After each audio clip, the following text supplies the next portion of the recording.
You're watching TV360 News now from our studio in Lagos. I am Annetta Philip. We'll begin with the latest in the military operation against armed bandits in the northwest region of the country. 2 soldiers have lost their lives in a clash with terrorists in Zamfara State. According to a statement by Army spokesman Brigadier General Texas Chukwu, the soldiers were killed at the ongoing clearance operation at Tungadaji in Anka local government area. The troops, however, killed 21 armed bandits during the clash. Brigadier General Chukwu also disclosed that the troops recovered several arms and ammunition from the suspects. To Kogi State now, the Inspector General of Police, Ibrahim Idris, has reinstated Ali Janga as the Commissioner of Police in the North Central State. Janga was initially removed from his role after 2 suspects linked to alleged case against Senator Dina Malayi escaped from prison. The suspects were recaptured last weekend and paraded on Tuesday. Following the rearrest, the IGP has now directed that Janga should be reinstated as Kogi State Commissioner of Police. A delegation of northern pastors have expressed concern over the increasing rate of insecurity in the country. The Arewa Pastors Non-Denominational Initiative for Peace in Nigeria made this known on Thursday when they visited President Muhammadu Buhari at the State House in Abuja. The members condemned religious leaders who make utterances capable of inciting violence. The president commended the delegation for their comments on national security and maintained that he does not discriminate on the basis of region or any other guise. Some voices for political or ethnic reasons are making unguarded statements accusing the government and myself in particular of religious bias. Let me assure you, honorable clergymen, that this is far from the truth. In all my career as a soldier, administrator, and politician, I have never veered from my oath of office. When I had the honor to lead a military government, there were more Christians than Muslims in the Federal Executive Council and the Supreme Military Council. This was not by design, but I appointed people on their merit without the slightest bias. The present Federal Executive Council is also evenly balanced again, not by design, but by respecting and rewarding individual qualities.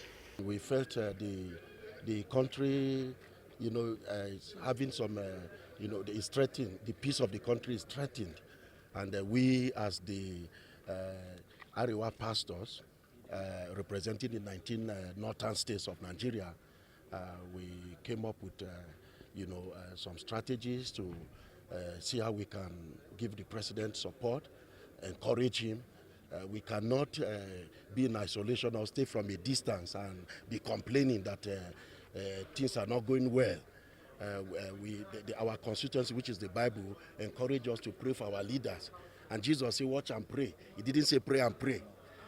Watch and pray means that after prayers, there are other moves you need to make to meet with the leadership, encourage him where necessary, and see how we can broker peace and we can have a peaceful country. A former military official, Colonel Hassan Stanlabo, retired, has backed President Muhammadu Buhari's decision to approve $1 billion for the purchase of military weapons. The decision was taken at a meeting between the president, security chiefs, and Minister of Defense. The minister, Mansur Danali, stated that the money was the same approved by the state governors to be withdrawn from the excess crude account to fight security issues in the country. According to him, the high cost of military equipment and the current security facing the country means that spending such funds is necessary. So now it is important we bear in mind that, look, we keep talking about $1 billion of funding to the military. And I would say, fortunately or unfortunately, some Nigerians think that that money is too high, it is not worth it, and what have you. First and foremost, let me say this. Nigeria is a very big country, and a great one for that, given our landmass, given our size, population size, and so on. The role we play within the sub-region of Nigeria, the role we play within the UN system in terms of peacekeeping, and so on. The role we play in ECOWAS and the African Union is such that this country deserves not just a large army, but a strong one at that. Coming up with a strong army for a country that is not industrialized or does not have the manufacturing capabilities to come up with some of the equipments that makes you a strong army, it means you go shopping for most of these equipments. And if you know how expensive military platforms are, be they maritime platforms for the Navy, be they air power platforms for the Air Force, be they land forces platforms for the Army, you will agree with me that we need even far more than that. Okay? Now, the military, as far as I am concerned, is been experiencing a great deal of budgetary constraints, budgetary issues, born out of the fact that the Nigerian military constantly is being shortchanged at the point of budgetary allocations in the course of appropriations in the Congress. Monies such as this, the 1 billion, will be able to, take care of certain gaps and put the army in its right place. Besides, I hope you know we are in a war.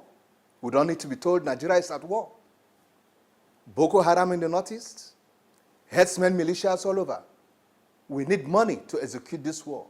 We need money to acquire necessary equipment, the necessary technological sensors, and what have you.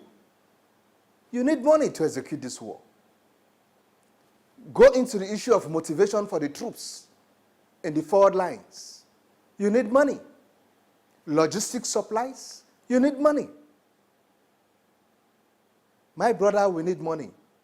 This is an armed forces that should be so well equipped to a point whereby it could take on battle or engagement in about 4 fronts. It could be attacking Boko Haram, it could be addressing the herdsmen militia issues, it could be addressing militant issues in the South, and so on. You need a very large armed force, equipped. The army, as we speak, does not even have an air portability outfit. It relies completely on the Air Force. The army should be so equipped in such a way that it has its own aviation unit. If we want to retain a small-sized army, we can do that, but with huge firepower. It depends on your preference. Besides, given our size and the land mass, you need both huge manpower and, of course, enough firepower. You need them. All this costs money because we don't manufacture these things. Artillery pieces, you mention it. Then go into the healthcare aspect. You can't be at war and you don't have the necessary medics to take care of the men in the forward lines. Then most of your men will just die off from injuries that could have been addressed. Look at the pensioners, which I want to see as your reserve list. What are you doing with them? Till now, as we speak, the army is neither well paid, nor are the pensioners well paid. Motivation is zero. We must wake up and address these issues. It is important, and we need money. The whole money we are crying about here, let me tell you something. Your entire national budget is not up to what the U.S. Army spends on R&D, research and development. I said your national budget. I'm not talking of the Army's budget. Your entire national budget is not up to what the United States Army spends on research and development. And you know, in research and development, nearly half of the money spent in there are not accountable because you are engaging in research. To judicial matters now, the decision by the federal government to release a list of alleged looters is still generating controversy. The two lists, which have a combined total of 29 names, includes current and past members of the opposition People's Democratic Party and former officials under the Goodluck Jonathan administration. Some lawyers have argued that the publishing of the list is unconstitutional, asking the government to withdraw it. It is a joke carried too far, if I must say, and I'm saying this from the background of a lawyer, and again with the constitutional backing, that the constitution is so clear that everybody is presumed guilty until otherwise is made by the court of law, that is court of competence jurisdiction. And apart from that, recently, if you notice, Nigerians have been accused the federal government of media trial. I'm here to see anything more than media trial in this issue. As it is today, the federal government wants Nigerians to believe that they have caught a thief, they have proved, they've judged some people guilty, which should not be. I wouldn't like to believe that there's a court order to that effect. And even if there's going to be court order, what the court order will be for those who are standing trial, which is known, which most of the trial is not done in camera. And as it is, the media, they are free to report such trial. But to label some people as a looter, ipso facto, I believe it's a joke too far. It is unconstitutional. It is not done, and I believe we should not encourage that. Meanwhile, the ruling All Progressives Congress Party is expected to hold a National Executive Committee meeting on Monday. This was disclosed by the national chairman of the party, John Oyegu, in his reaction to the decision by the governors to support President Buhari's stance on the tenure extension granted to the National Working Committee. The national chairman said the technical committee set up to look into the tenure extension of party executives across the country would submit its reports before the end of the week. The Office of the Presidential Amnesty Program says its focus is to ensure reintegration of trained militants under the federal government Amnesty Reintegration Program. This was disclosed by Program Coordinator Charles Dokubo on Thursday. Speaking on allegations of corruptions against the Amnesty Program in recent times, the Amnesty boss says he is not ready to probe the actions of past administration.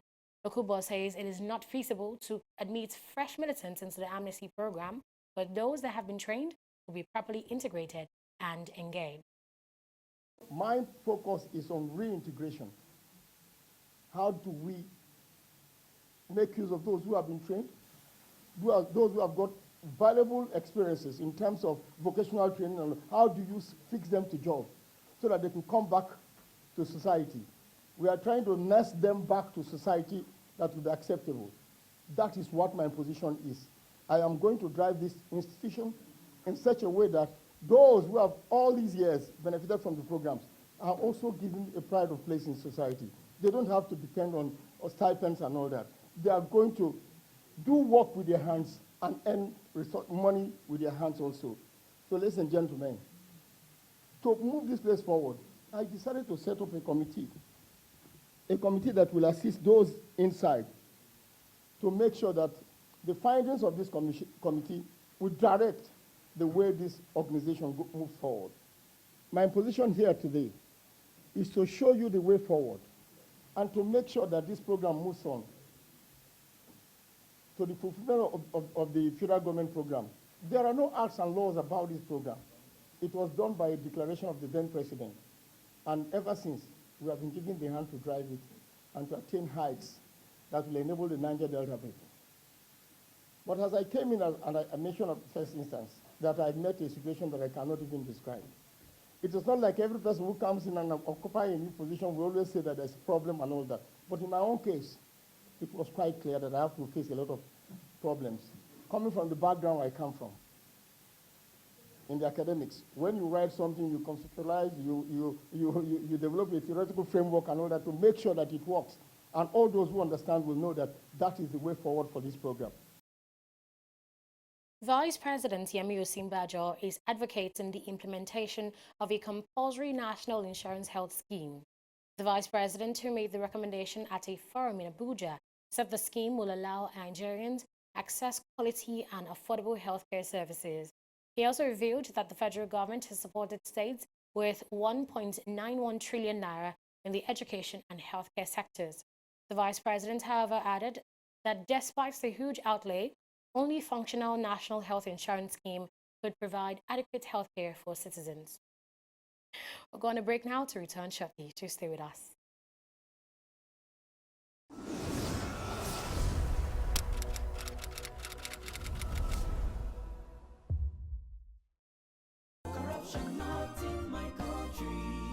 Mr. John! Mr. John! What is it now? What is it now? Please turn down the volume of your music. It's too loud. And how is that your business? It is disturbing me. I can't sleep. And the same way you are disturbing my right to good music and where I enjoy it. Eh? What's wrong with you? Is any other person complaining? Maybe we thought that you have lost your mind. Are you having a party? I'm just respecting you, sir. You remember I paid my husband too. You will not understand why we are complaining because you do not care about other people except yourself. Look, the transformation we need in this country begins in this compound. Yes, now. From you, and I. This, your selfishness is an offshoot of corruption.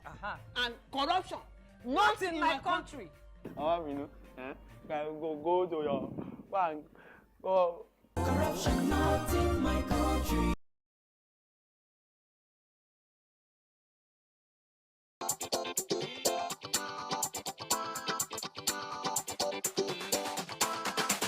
$100,000 people to get only 10 people to register to vote, 10 new voters. Each of us standing here today, when you get back home, when you get to your place of work, your school, try and get 10 new people that do not have their PPC to register to vote. We're going to take on our website, onevoice.ng, onevoice.ng. Please go there, give us the information. If you get 10 people to vote, then you're amongst us.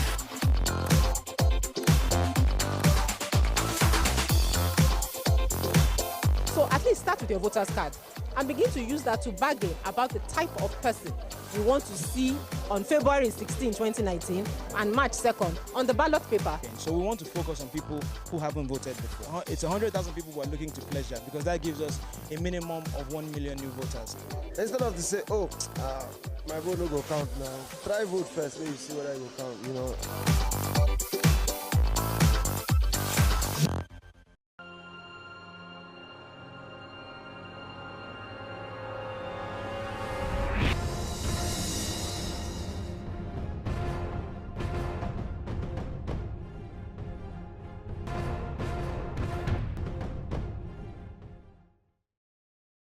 You're still watching news now on TV360. Welcome back. The CBN Governor, Godwin Emefiele, has said the decision of the Apex Bank to retain interest rates at a record high of 14%. The Monetary Policy Committee of the bank on Wednesday voted to retain the rates at the same level for the 9th straight time. Emefiele says the decision was taken to ensure the economic growth currently being recorded is sustained. He, however, asked for a quick passage of the 2018 budget to ensure that growth is not stalled. The committee urged the federal government to strongly exercise restraint on domestic borrowing in order to lower the cost of credit to the private sector. The committee noted that the continued low level of lending by banks remain a constraint to growth of the real sector of the economy. The committee advised the management of the CBN to continue to provide the required policy impetus to engender improved credit delivery to the by the deposit money banks to the Nigerian economy. Inflationary pressures in the economy continue to moderate, with headline inflation year on year receding for the 13th consecutive month to 14.33% in February 2018 from 18.72% in January 2017.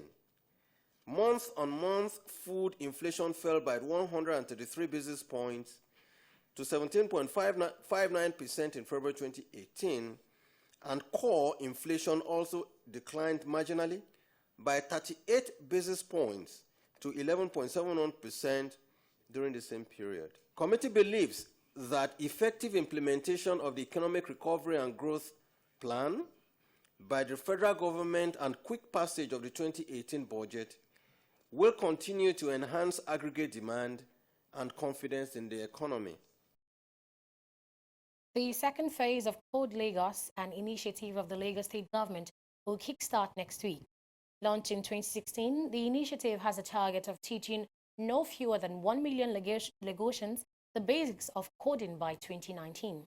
Special advisor to the Lagos State government on education, Femi Bankolemo, in a chat with our correspondent, shared some of the successes recorded so far and revealed how the government hopes to achieve its vision of Code Lagos. We've gone through one major phase where we've been able to test our assumptions, and we're excited with what we've seen so far, both in our secondary school model and also our out-of-schools session. So in our out-of-school, we've been able to run in like 5 centers, and train people on basic things of coding, using Python, using Java, and also how to set up a website and all that. So we've done that in our out-of-school.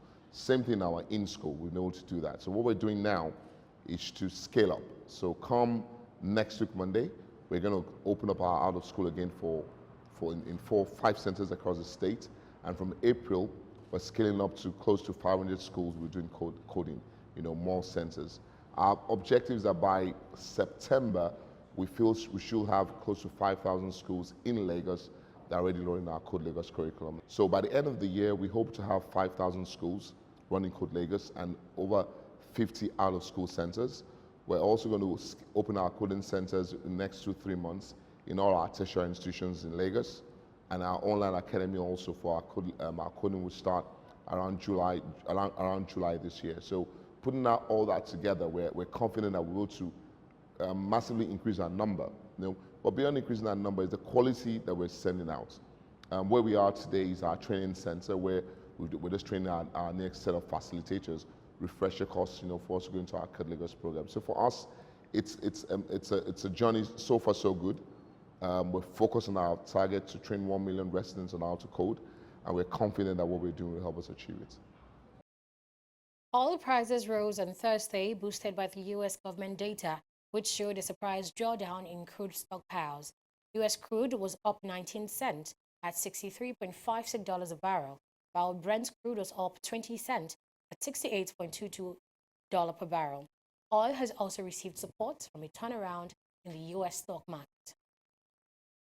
French military say they killed about 30 Islamist insurgents during a gun battle in a region near the border with Niger, where Islamic State are known to be active.